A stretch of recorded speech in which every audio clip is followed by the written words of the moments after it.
Good morning, students. As you all know that in our previous video, I told you about a lot about the discoveries of genetic material. Various experiments were performed for the search of genetic material, and finally, how the scientists concluded that DNA is the genetic material. Okay. Now, right now, today I'm going to tell you that what are the special properties of a genetic material. Okay. Now we know that out of these three, DNA, RNA, and proteins. Okay, protein is not the genetic material. It doesn't help in the transferring of genetic information from one generation to next generation. Now, still there was a confusion. Okay, which is the best genetic material, DNA or RNA? Okay, to sort out this confusion, I want to explain this topic today. After completing this topic, you will be able to answer me that which is the best one, genetic material, or what are the various properties which must have to be fulfilled by a suitable or a good genetic material. Okay. Now, experiments of Hershey and Chase proved that the DNA acts as a genetic material.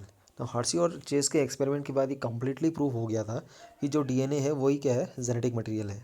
ठीक है. Subsequent studies showed RNA as genetic material of viruses. Example tobacco mosaic virus है. ठीक है. Other bacteriophage viruses हैं. इनमें आपका जैसे QB bacteriophage viruses है, इनमें ये देखा गया कि जो आरएनए है, आरएनए भी जेनेटिक मटेरियल की तरह बिहेव करता है. Now there was still confusion यार, जेनेटिक मटेरियल डीएनए है और आरएनए भी अगर इसकी तरह बिहेव करा तो क्या आरएनए भी जेनेटिक मटेरियल है या नहीं है. ठीक है. सो a best genetic material should have to fulfill following four criteria. This is very important beta. Most of the times this question was asked in the board examination too, that what are the properties of a good genetic material, और तो you have to remember these 4 points. ठीक है. The first point is it should be able to generate its replica. यानी one by one I will explain all 4 points. ठीक है. तो first point is that it should be able to generate its replica. Means it should be able to replicate. अपनी copy बनाने वाला होना चाहिए. Now in detail I will discuss later on. It should be chemically and structurally भी stable. आप समझ गए होंगे कि इसे केमिकली और स्ट्रक्चरली स्टेबल होना ज़रूरी है. नाउ एक good genetic material should provide the scope for slow changes. यानी इतना ज़्यादा स्टेबल भी ना हो कि उसमें कोई चेंजेस ही ना आए.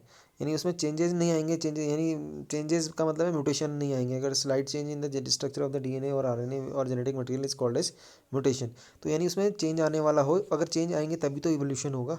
बदलती हुई कंडीशंस के अकॉर्डिंग सर्वाइव कर पाएगा. Last, it should be able to express itself in the form of the Mendelian characters. यानी अपने आप को जेनेटिक मटेरियल मेंडल के करेक्टर्स की फॉर्म में एक्सप्रेस करने वाला होना चाहिए. Now how I am going to explain all 4 characters. Now when I will explain तो आप इजीली आप फाइंड आउट कर लोगे, आप सॉर्ट आउट कर लोगे which is the best one genetic material, either DNA और आरएनए और प्रोटीन. ठीक है. Now I am going to first to speak about the very first one. Now replication. ठीक है. फर्स्ट पॉइंट मैंने कहा था it should be able to generate its replica और it should be able to replicate. ठीक है. Replication refers to duplication. यानी replication का मतलब था डुप्लीकेशन. यानी जब कोई ऑब्जेक्ट अपनी ही डुप्लीकेट कॉपी बना लेता है तो हम कह रहे हैं कि वो रेप्लिकेट हो रहा है. ठीक है. न्यूक्लिक एसिड है डीएनए और आरएनए, क्योंकि दोनों अपना कॉम्प्लीमेंट्री स्ट्रैंड दोनों के पास अपना कॉम्प्लीमेंट्री स्ट्रैंड बनाने की क्या होती है, प्रोबेबिलिटी होती है या कैपेबिलिटी होती है, तो जिसकी मदद से ये रेप्लिकेट कर सकते हैं. वहीं जो प्रोटीन है, प्रोटीन रेप्लिकेट नहीं कर सकता. तो यहाँ से तो ये दोनों के पास प्रॉपर्टी है रेप्लिकेट करने की. डीएनए के पास भी है और आरएनए के पास भी है. Is it clear? Now, shall I move to next point? Yes. Now, second point is it should be chemically and structurally stable. Now, stability का क्या मतलब है? Now, genetic material should be stable, should not change with the different stages of the life cycle, age, change in the physiology. यानी genetic material बहुत ज़्यादा stable होना चाहिए. यानी लाइफ साइकिल की डिफरेंट, यानी बचपन में कुछ, बुढ़ापे में कुछ और जवानी में कुछ नहीं होना चाहिए. एज के साथ चेंज ना आए और फिजियोलॉजी के साथ कोई चेंज नहीं. अगर बॉडी में कोई केमिकल चेंज आ रहा है, कोई बीमारी लग रही है, तो उसकी फिजियोलॉजी की वजह से डीएनए में चेंज नहीं आना चाहिए. Stability of genetic material was evident with the Griffith transforming principle. और ग्रिफ्थ ने ये एक्सपेरिमेंट के थ्रू प्रूव भी करके दिखाया कि जेनेटिक मटेरियल क्या होता है, स्टेबल होता है. उन्होंने कैसे किया? ठीक है. Heat killed the bacteria but did not destroy the property of the genetic material. उन्होंने हीट से बैक्टीरिया को किल तो कर दिया था, स्ट्रेप्टोकोकस निमोनिया को, बट उसकी जो प्रॉपर्टी थी एस स्ट्रेन की, वो कम्प्लीटली गई नहीं थी. ठीक है. कैसे? जैसे अब क्या हुआ, जब उन्होंने हीट किया होगा बैक्टीरिया को, तो हीट करने से जो डीएनए रहा होगा उस बैक्टीरिया के अंदर, वो डीएनए के दोनों स्ट्रैंड आपस से खुल गए होंगे. तो जब खुल गए तो वो अपने आप को एक्सप्रेस नहीं कर पाए. लेकिन जैसे उन्हें सूटेबल कंडीशन मिली तो उन्होंने दोबारा से पेयरिंग कर ली डीएनए ने, ठीक है। जैसे ही वो आर स्ट्रेन के कांटेक्ट में आए थे उन्होंने दोबारा अपना कॉम्प्लीमेंट्री स्ट्रेन बना लिया होगा और आर स्ट्रेन किस में कन्वर्ट हो गया था, आपका वायरुलेंट बैक्टीरिया में कन्वर्ट हो गया था। तो इससे प्रूफ होता है कि डीएनए जो है स्टेबल है। Is it clear? अब देखें आरएनए के केस में अगर हम देखें, जो आरएनए है, आरएनए कंपैरेटिवली डी टू डीएनए थोड़ा सा लेस स्टेबल होता है। क्यों लेस स्टेबल होता है? देयर आर टू रीजंस, ठीक है। हमने पढ़ा था कि जो डीएनए है वो डीऑक्सी राइबो शुगर का बना हुआ होता है, वहीं आरएनए जो है वो राइबो शुगर का बना हुआ होता है। अब डीऑक्सी राइबो शुगर में क्या होता है, जो सेकंड पोजीशन होती है पेंटोस शुगर की, वहाँ पे एक हाइड्रोक्सी ग्रुप कम होता है, OH ग्रुप लेस होता है उसके पास, जिसकी वजह से इसके पास क्या होती है, थोड़ा सा ज़्यादा स्टेबिलिटी आ जाती है, ठीक है। वहीं आरएनए के पास क्या होता है, ये OH ग्रुप होने की वजह से ये ज़्यादा रिएक्टिव हो जाता है, तो इजीली डिग्रेडेबल भी हो जाता है। समझ में आया ना?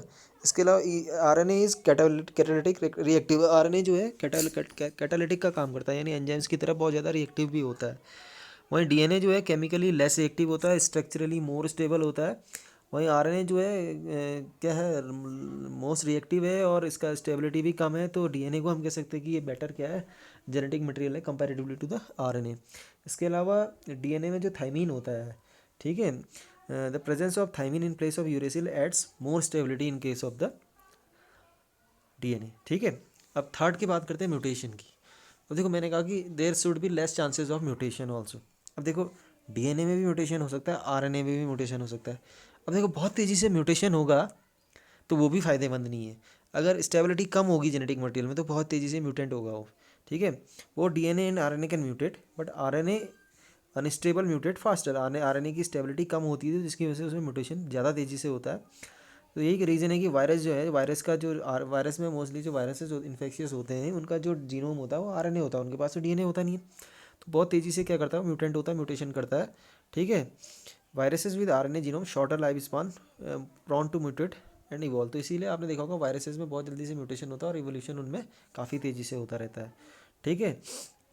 अब इतने तेज़ी से म्यूटेशन होगा तो ये भी फ़ायदेमंद नहीं कहा जा सकता, ठीक है। नाउ लास्ट मैंने कहा था कि it should be express itself in the Mendelian characteristics और मेंडेलियन कैरेक्टर्स। तो यानी मेंडेलियन कैरेक्टर्स क्या हैं? देखो शेप साइज़, कोई भी चीज़ मेंडेलियन कैरेक्टर हुआ ना। और ये शेप साइज़ मैंने आपको जब बताया था, मैंने जब आपको इनहेरिटेंस वाला चैप्टर पढ़ा था मैं, this all comes due to the proteins. तो प्रोटीन्स फाइनली आपके कैरेक्टर्स को डिटरमाइन करता है या एक्सप्रेस करता है। तो प्रोटीन्स कैसे बनती हैं? You know very well that सबसे पहले क्या होता है, डीएनए ट्रांसक्रिप्शन करता है, आरएनए बनाता है, आरएनए देन ट्रांसलेशन में पार्टिसिपेशन करता है, तब जाके प्रोटीन्स बनती हैं, ठीक है। यानी आरएनए और डीएनए में दोनों में कैपेबिलिटी है कि वो मेंडेलियन कैरेक्टर्स को एक्सप्रेस कर सके, ठीक है। RNA directly codes for the protein expresses characters easily. तो हालांकि आरएनए सीधे इन्वॉल्व है, ट्रांसलेशन में आरएनए ही इन्वॉल्व है जो कि प्रोटीन की सिंथेसिस करता है। बट आरएनए भी फाइनली किसके ऊपर डिपेंडेंट है? डीएनए, क्योंकि डीएनए जो मैसेज कोड करेगा उन मैसेजेस के बेसिस पे आरएनए प्रोटीन को कोड करेगा। DNA dependent on RNA for protein synthesis. अब आरएनए के ऊपर अगर छोड़ दिया जाए बेटा प्रोटीन, अब आप यहाँ पे देखेंगे, आप कह सकते हैं कि आरएनए तो सीधे सीधे इन्वॉल्व है सर प्रोटीन सिंथेसिस में। तो अगर आरएनए के ऊपर ही छोड़ दिया जाए तो आरएनए आपको पता है कि स्टेबिलिटी कम है। आरएनए की स्टेबिलिटी कम है तो यानी कुछ प्रोटीन बनाने की जगह कुछ और प्रोटीन भी बन सकती है अगर उसमें म्यूटेशन आ जाए। जबकि डीएनए स्टेबल है तो डीएनए में चेंज नहीं आएगा और डीएनए के जैसा ऑर्डर करेगा वैसा आरएनए बनेगा, वैसा आरएनए बनेगा वैसी प्रोटीन बनेगी। तो हम कह सकते हैं कि जो प्रोटीन सिंथेसिस है यानी मेंडेलियन कैरेक्टर्स को एक्सप्रेस तो दोनों करते हैं, but due to the stability of the DNA we can say that it is better option than the RNA, ठीक है। नाउ फाइनली कंक्लूजन क्या निकलता है? DNA and RNA function as a genetic material and protein is not a genetic material, because सीधे सीधे first point में ही out हो गया था कि बिकॉज इट कांट रेप्लिकेट, ठीक है। Now DNA being more stable preferred as a storage of genetic information. अब डीएनए आरएनए के कंपैरिजन में ज़्यादा स्टेबल है तो it is preferred to store genetic information in the higher organisms, ठीक है। वहीं RNA is also helpful in the transmission of the genetic information and it also acts as a genetic material but in case of some viruses only, ठीक है। So what is the best genetic material? No doubt DNA is the best genetic material, ठीक है। I think the concept was quite easy and you understood it very well, ठीक है। So thank you and bye bye for today and I will meet you tomorrow with the next video. Till then thank you and bye bye.